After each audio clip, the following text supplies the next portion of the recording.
So I'm recovering from a cold. It's gonna be a shorter stream, and we are going to be going through Exodus 1. Again, shorter stream today, so not too much to go through, just a real quick one. Both because I don't think my throat can handle it, um, and because I should probably be sleeping right now. But because I'm a glutton for punishment and I don't know how to stop working, we're gonna stream. So I'm gonna be going through Exodus. I might just jump straight into it. Hello, hello, hello. Um, We're not gonna do too much of the typology stuff in this, even though there's a lot of typology in this section. I'm probably gonna do more of the typology stuff whenever I feel better. So maybe if not next week, the week after. Next week we'll be going through um the names of God, uh, and what all that would have looked like. Okay. So we'll just jump into it. These are the names of the sons of Israel. This is right after Genesis 15, which ends with the Israelite tribes being in the desert, in the land of Goshen in Egypt. So they went to Egypt with Jacob, each with his own family: Reuben, Simeon, Levi, Judah, Issachar, Zebulun, Benjamin, Dan, Naphtali, Gad, and Asher. The descendants of Jacob numbered 70 in all. This is going to get into typology. Joseph was already in Egypt. Now Joseph and all his brothers and all that generation died, but the Israelites were exceedingly fruitful. They multiplied greatly, increased in numbers, and became so numerous that the land was filled with them. We see this with some of the Egyptian artifacts that we have. We have a list of slave names from that time period, and those slave names was about half mixed with Hebrew names and Egyptian and like other smaller sects. So we have list of nobles who owned slaves who did have Hebrew names before the Exodus time period. So we do have archaeological evidence of their existence in this time period, in this location specifically. We have lots of evidence for the Exodus. I might actually in one of these live streams coming up. So the next couple months we're just going to be tackling Exodus. I also don't know why my camera is not centered on me. Okay. We're gonna be tackling an Exodus. We're gonna go through a lot of it. There's one of the longest typologies in the entire Bible is with Moses, and we might do that at the end of this section.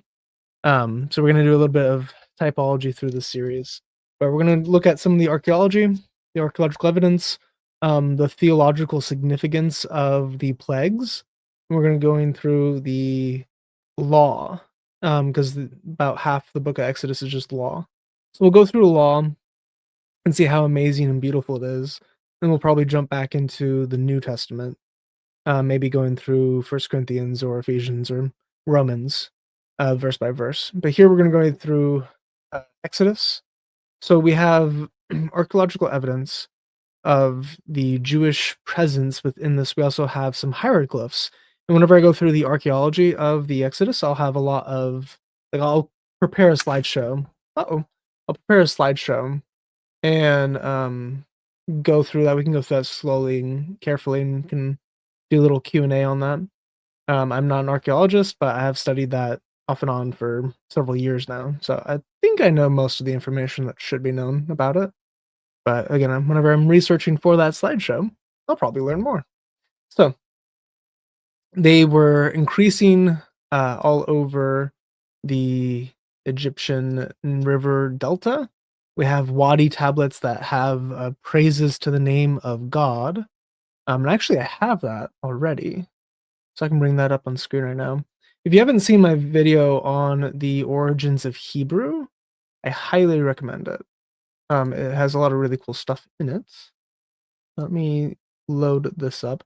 We have two tablets from the Nile River, and it has inscriptions of the name of God on it. So here's one of them. And this is predating the Exodus. And I went through this. This is all in Proto-Sinaitic, so it's in the Hebraic language, but it's using Egyptian hieroglyphs. And this Proto-Sinaitic eventually became Paleo-Hebrew, which is basically the same as Phoenician, but the Jews are older than the Phoenicians, so I call it Paleo-Hebrew, and that becomes modern-day Hebrew eventually, whenever you get past the Babylonian exile. But before the Babylonian exile, what the Jews would have been written in would have been some form of either Proto-Sinaitic, as you see on screen, with the aleph and the lamed, so the ox head and the staff. That's how you say El. That's how you say God in Proto-Sinaitic. We have a bunch of inscriptions of that, like dozens of them, and we have inscriptions on Mount Sinai, one of the likely mountains for the Mount Sinai. We have Jewish inscriptions all over that. I've made a video all over that. It's pretty cool. I recommend check it out. But back to Exodus, we see okay, they're too numerous, and then a king whom Joseph meant nothing, came to power. So this is several generations later. Look, he said to his people, the Israelites have become far too numerous for us. Come, we must deal shrewdly with them, or they will become even more numerous. And if war breaks out, we'll join our enemies, fight against us, and leave the country. Ironically, this kind of happened. So the thing he feared that he tried to avoid was the thing that actually happened because of his oppression, because God dealt fiercely against the Egyptians because of their oppression of his people.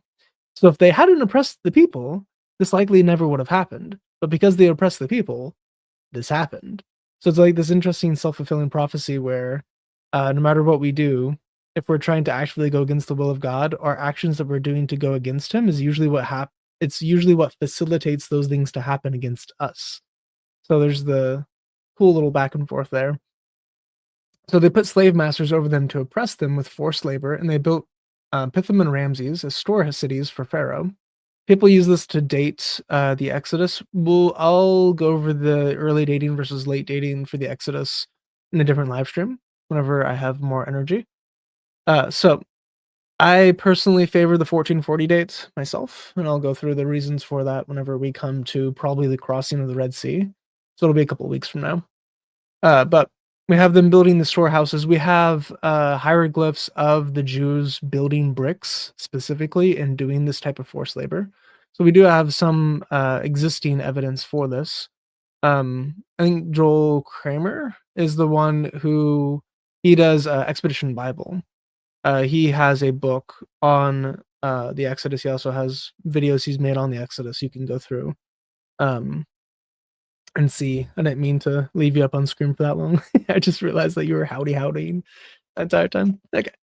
Uh, so there's lots of resources to learn about this stuff if you're interested, and I'm gonna be talking about it more in the future. But Exodus, the real heart of it is the law, the Passover, and how a lot of this stuff is applying to Jesus. So I wanna, get through this early bit to get to that later bit.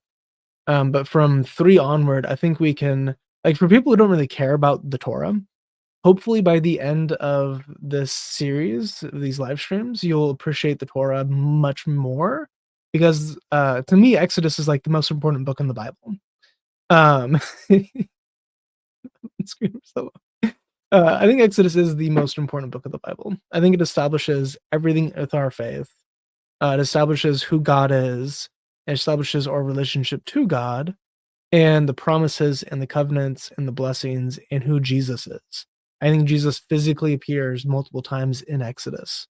We'll get to see him and how he interacts with the people, and how Moses is the strongest type of Christ in the Bible, other than maybe Joseph.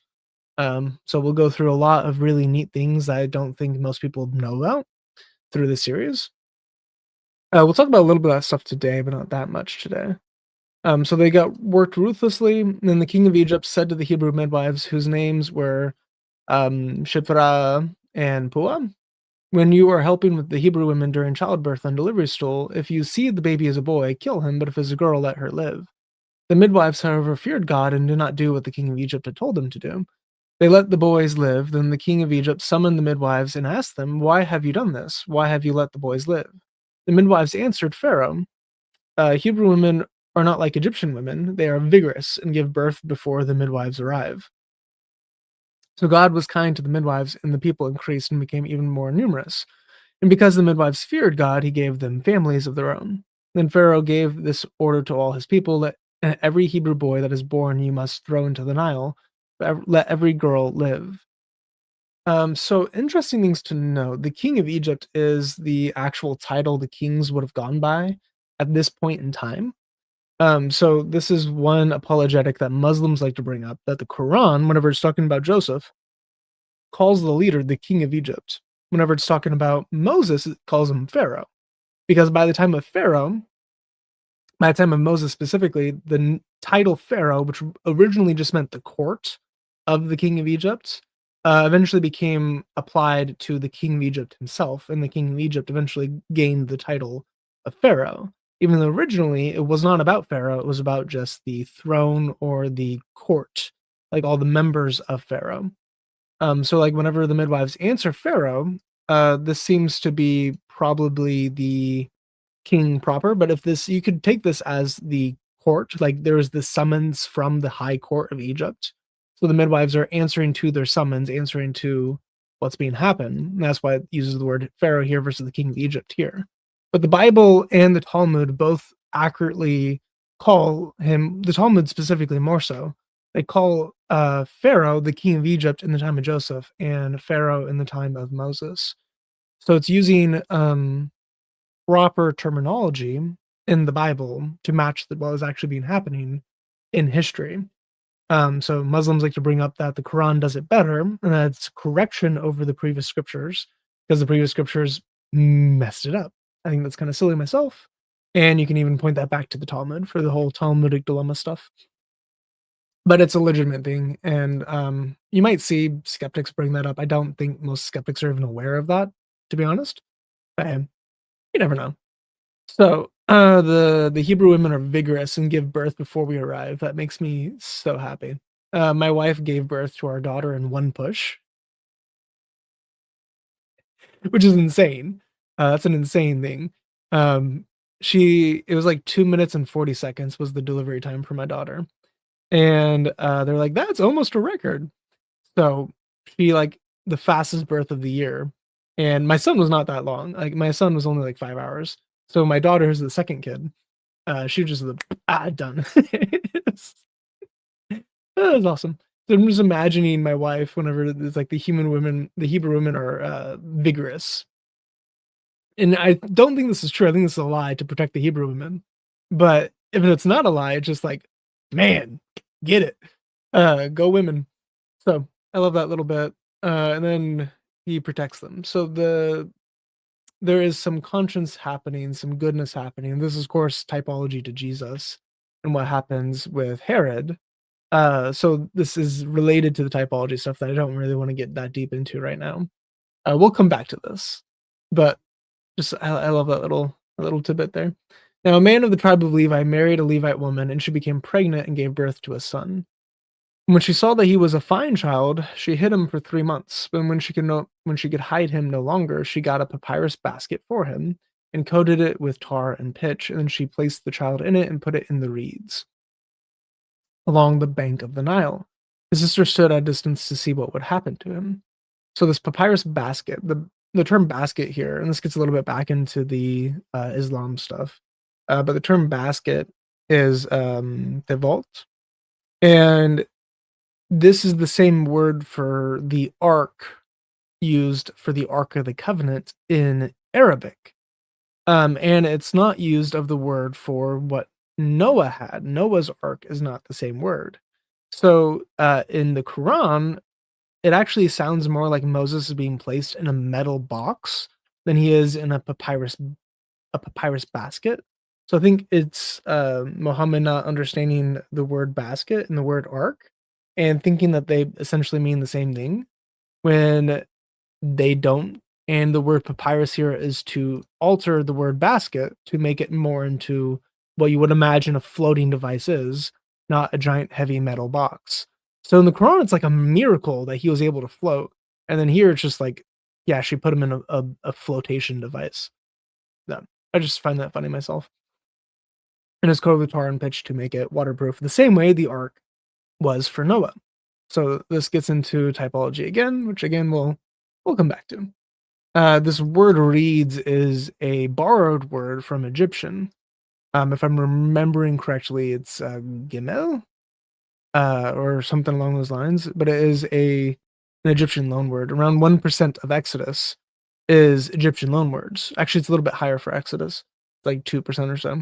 there's a lot of loan words, even for just the common names of things. There's a lot of loan words from Egyptian in the Hebrew Bible, in the Torah specifically. Why it has so many Egyptian loan words is interesting. If it came from Canaan, if it came from like the exile, which is what skeptics believe, and didn't actually come from Egypt, why is there so much Egyptian stuff in it, including the names like Moses, let alone all the other people's names?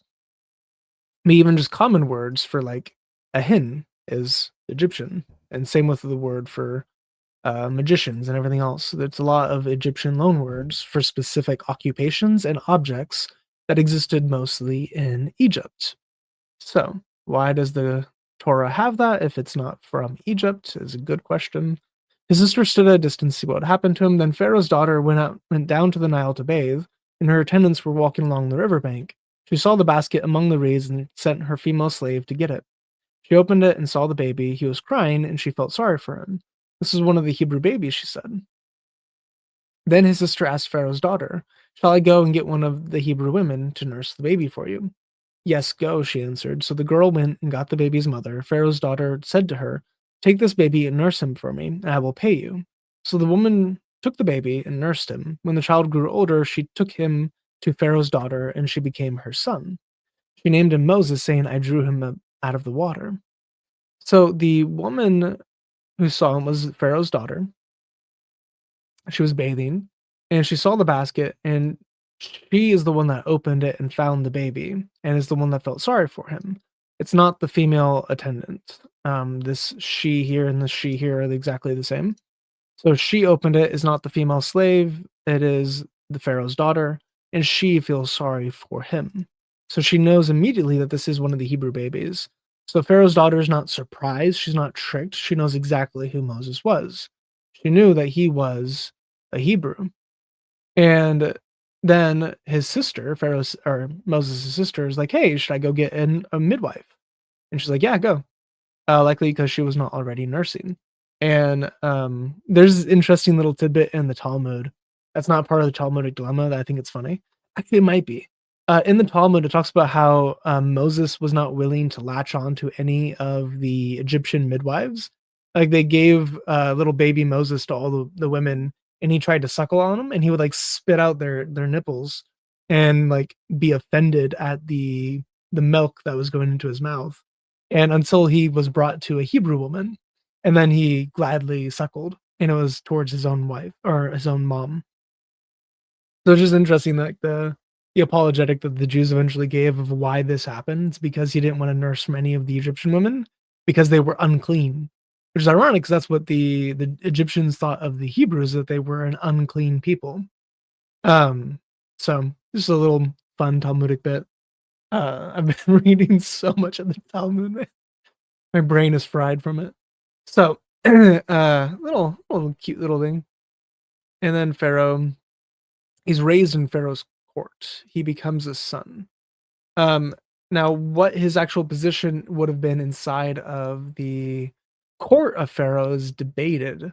I know, like, if you watch, like, the King of the Prince of Egypt, like, the animated movie by, DreamWorks, it's like he's in, like, second in command. Like, if the son of Pharaoh were to die, he would become Pharaoh. I don't know if we can say it's that far. We have no idea how many other children there were in succession, because it only mentions 1 daughter. He probably had multiple daughters. It only mentions 1 son, and he probably had multiple sons.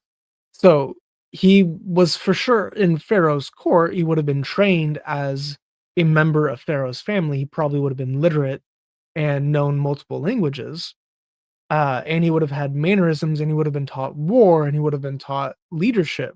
Like, he would have had all of these properties that is good for a leader to have, that God, would desire for leaders to have. So Moses, in his training in Egypt, is learned and practiced becoming a king. Even if he is not in line of succession, he would have at least gained those basic properties, being the son of Pharaoh's daughter. So he's in a form a grandson. Whenever Pharaoh dies, he would essentially become the son, and regardless of what lineage he would have had within Pharaoh's court, if he would have become king or not, or pharaoh or not, that's not super relevant to the skills he would have learned in at home during his upbringing, because he was in Egypt for 40 years. Well, 40 years is a long time to grow and learn and be able to do all these things. So, and that gets into typology of Jesus as well. A lot of it will get into typology. But it's cool that God deliberately had him in the position he had wanted him, not to do anything, but to learn and grow and become mighty and wise in the ways of this world and the ways of leadership and the ways of kingship and being a good judge, and in experiencing comfort and peace and joy. So like he experienced all of this world's pleasures and all this world's desires in Pharaoh's court, and yet God called him out of it. So we can get stuck in our pleasure, we can get stuck in our ways, and this gets again into the typology, but like he killed a man, as we're going to see in a little bit. He killed a man for who was one of his people because he grew up Egyptian. He killed a man who was one of his own to save someone who was a slave. And in that context, slaves are not even human. So he threw away everything that he had, all of the comforts, all the pleasures of this life for a slave to save them, which is why he's worthy to be the leader of God, uh, that God chose.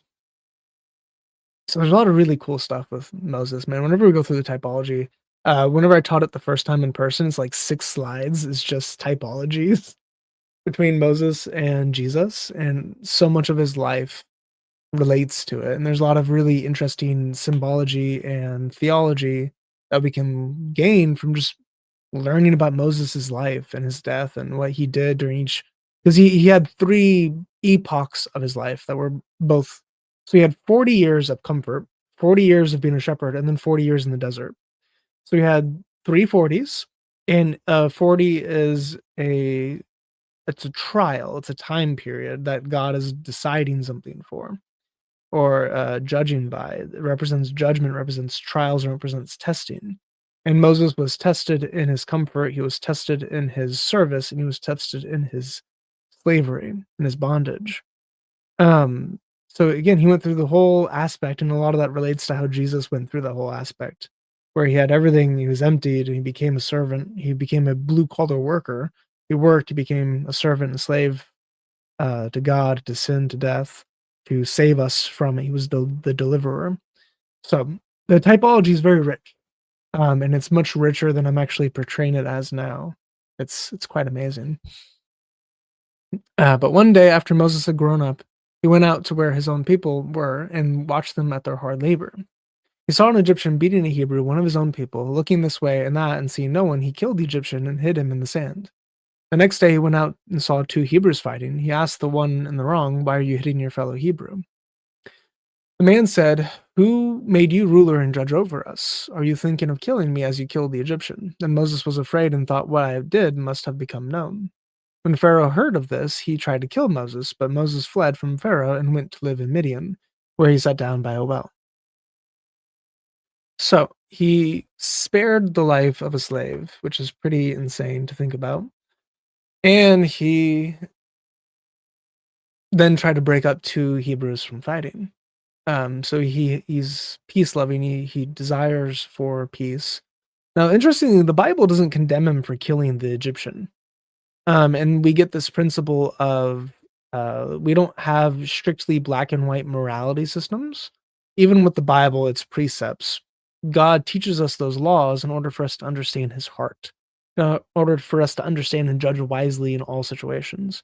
So we can judge wisely that if someone is murdering someone else and you can stop it, but the only way you can stop it is by killing the person murdering, it is morally just to kill that person because you're doing it in defense of the innocent. And from this principle, you can get lots of things that are normally sin is not sin in certain situations, such as lying.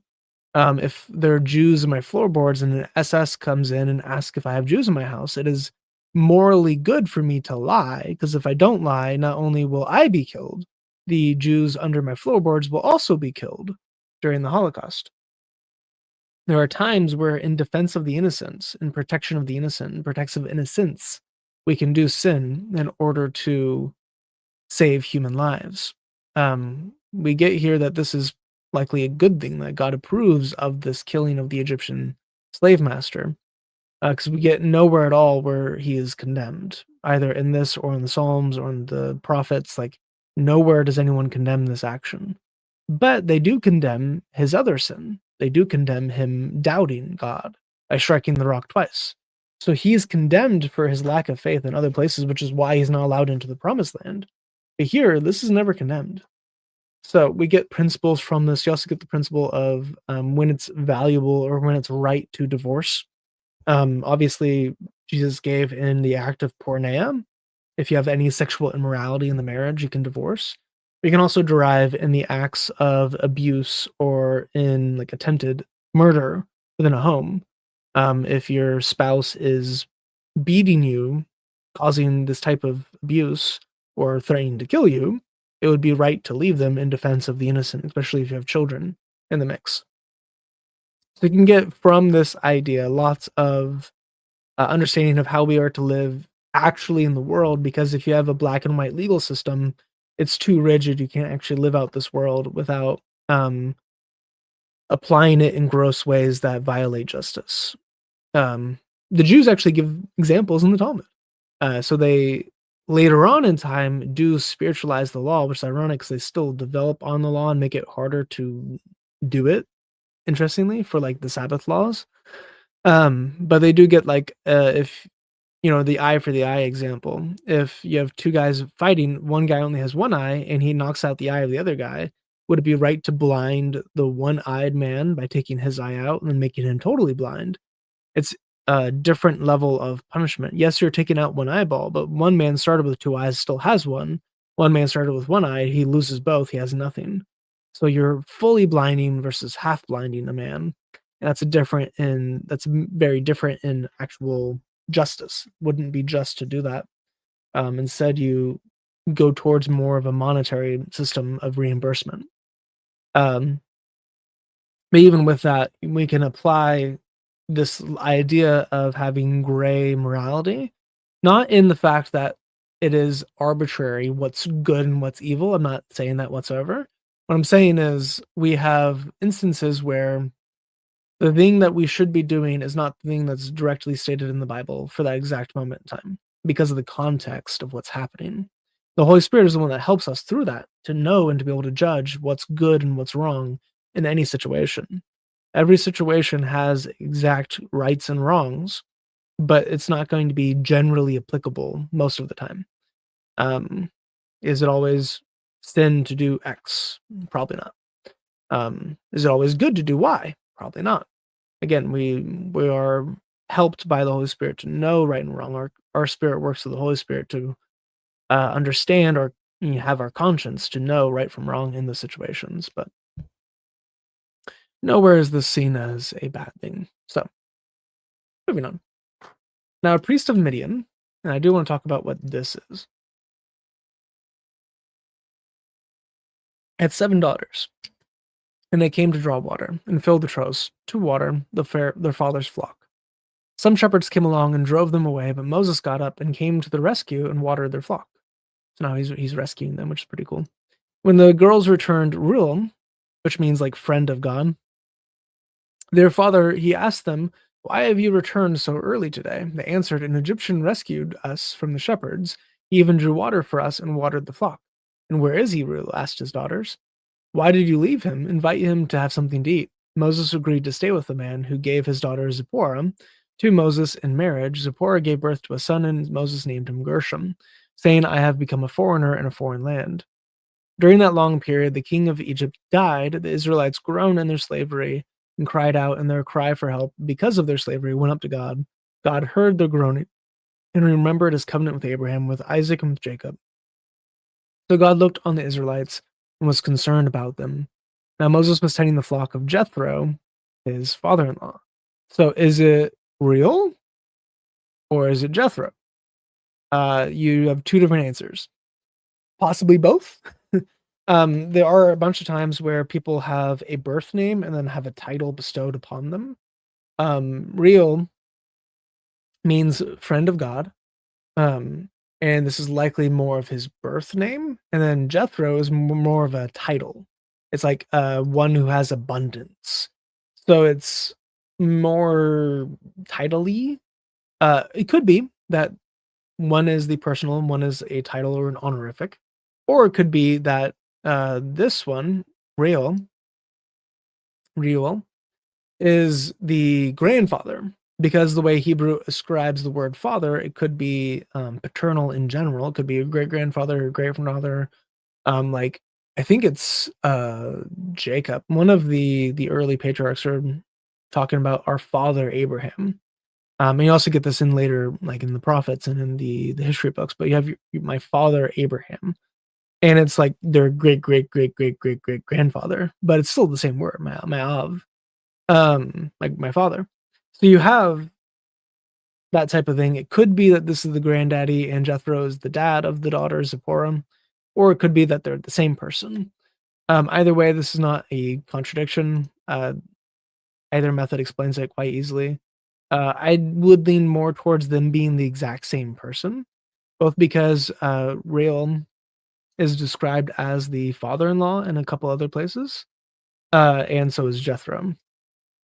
So because it has this title and father, and they're both the priest of Midian, because we get the priest of Midian there, and then Reuel is also the priest of Midian.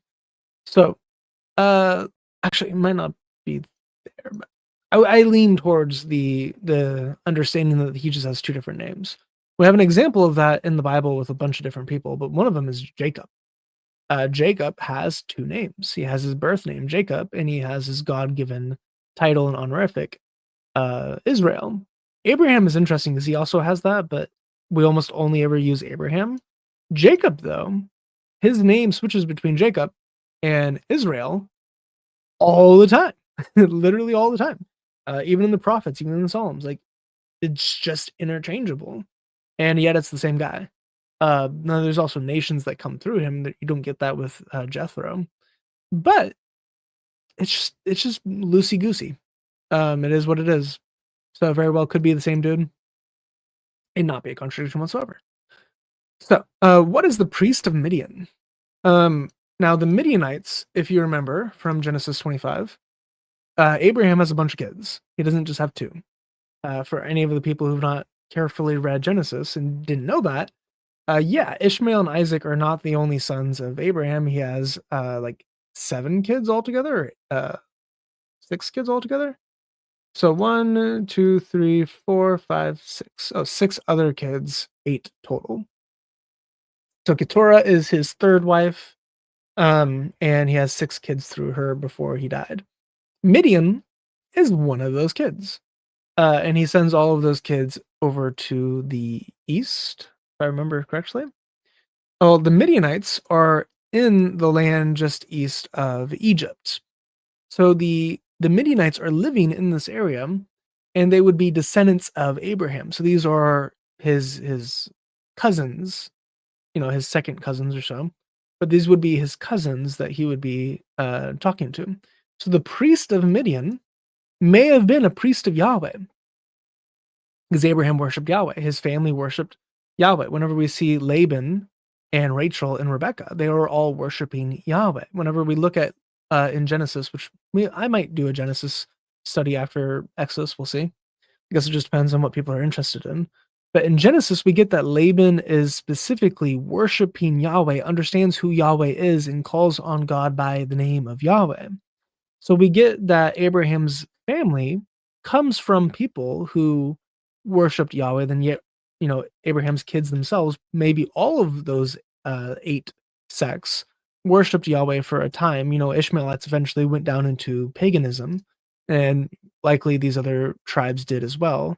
But the priests of Midian at this point in time likely still would have worshipped one God, Yahweh.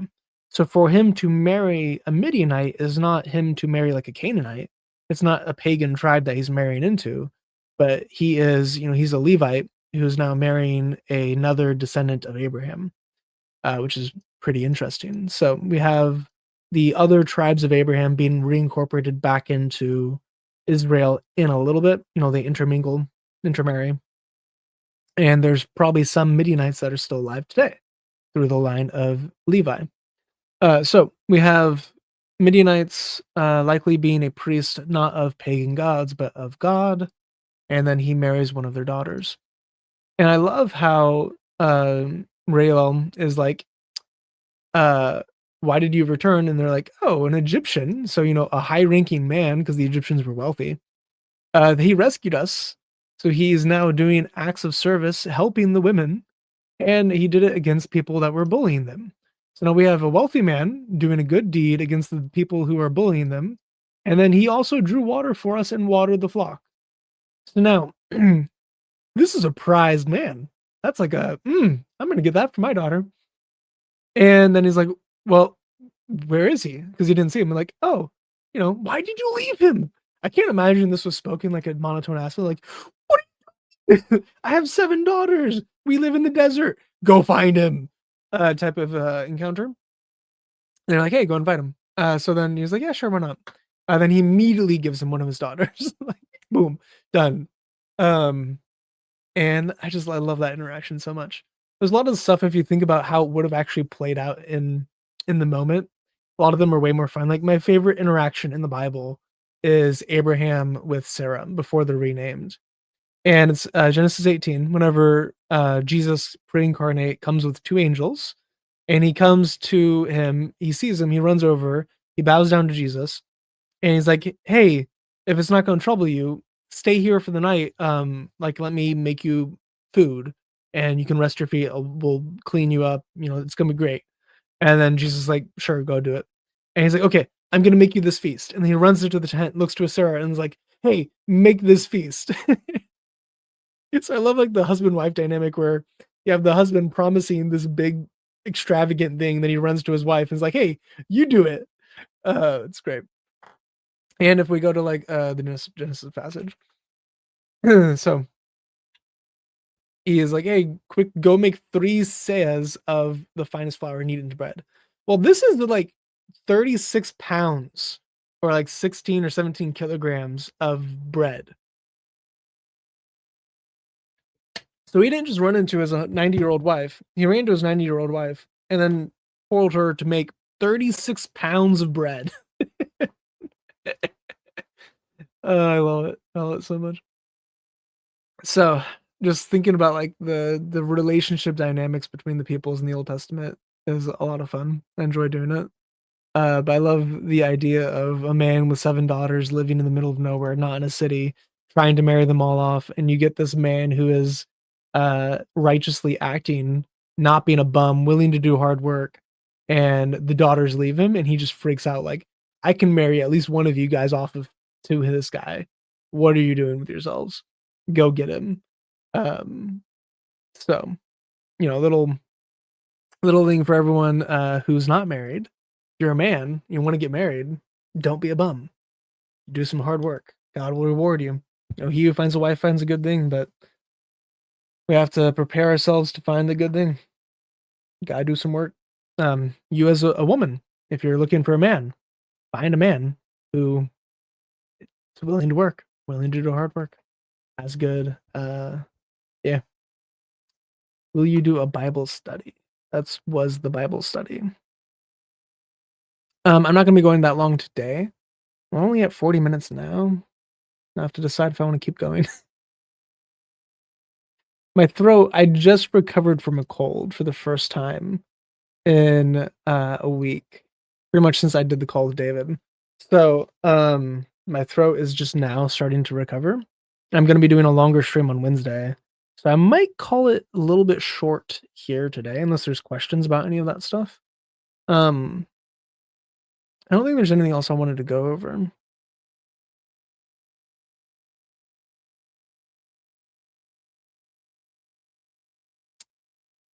No. I mean, a lot of that stuff is just typology, and I just don't wanna get into that yet. I wanna do all of the typology in one stream. It's gonna be a long stream. I wanna do all the typology in one stream. I've not streamed with Mike yet, Mike Jones. No. the Bible study, if you wanna go watch the live little bit, I think I might call it for today, just because I don't wanna push myself too hard when I'm recovering still. So, yeah. Thank you guys for coming out, those who did. Next week, we're gonna be going through the name of God with Exodus 3, and going through the Hebrew, going through what it means in the Hebrew, and going through,